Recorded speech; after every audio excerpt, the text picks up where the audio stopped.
रामपुर के जंगल में टुनटुनी चिड़िया अपने पति टुन्नू चिड़ा के साथ रहा करती थी। टुनटुनी चिड़िया के एक दिन का गुजारा भी बहुत ही मुश्किल से हो पाता था।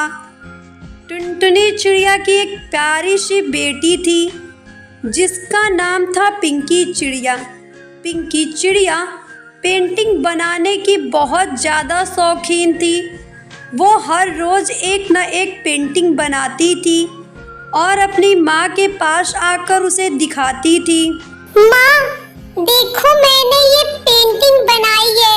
आप बताओ, आपको मेरी पेंटिंग कैसी लग रही है? बहुत सुंदर है मेरी लाडो बिटिया। लेकिन तुझे तो पता है ना बेटा, हम बहुत गरीब हैं और तू अगर मन से पढ़ेगी नहीं तो फिर तुझे नौकरी कैसे मिलेगी? और तुझे तो पता है ना, आजकल पेंटिंग का जमाना नहीं रहा। इस पेंटिंग से हमें कोई फायदा नहीं होगा बेटा, तू मन से पढ़ाई कर। टुनटुनी चिड़िया अपनी बेटी को बहुत समझाती है, लेकिन पिंकी चिड़िया का मन पेंटिंग के अलावा किसी और चीज में लगता ही नहीं था, जिसकी वजह से टुनटुनी चिड़िया अपनी बेटी को लेकर बहुत ज़्यादा चिंतित रहने लगी। ऐसे ही कुछ दिन बीत जाते हैं। एक दिन टुन्नू चिड़ा हर रोज़ की तरह अपने काम पर जाता है।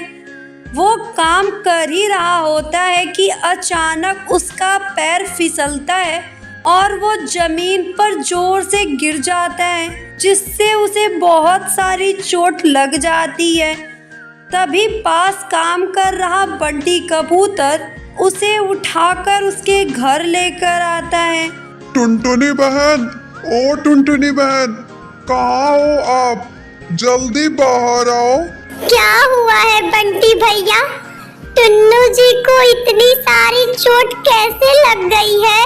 वो क्या है ना टुनटुनी बहन, टुन्नू भाई सेठ धनी राम के घर पे काम कर रहे थे और अचानक इनका पैर फिसला और ये जमीन पर गिर गए।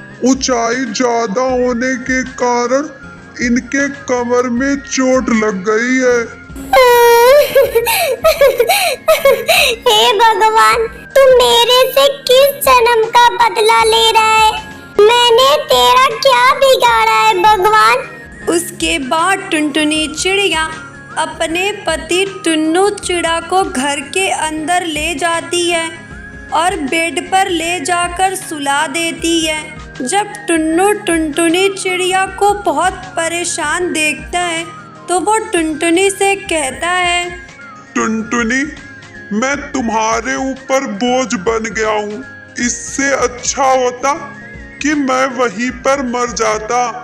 मुझसे तुम्हारी ये परेशानी देखी नहीं जाती। अजी, आप कैसी बातें कर रहे हैं? आप मेरे पास हैं, वही मेरे लिए बहुत है। आप बस भगवान पर भरोसा रखिए, भगवान सब ठीक कर देंगे।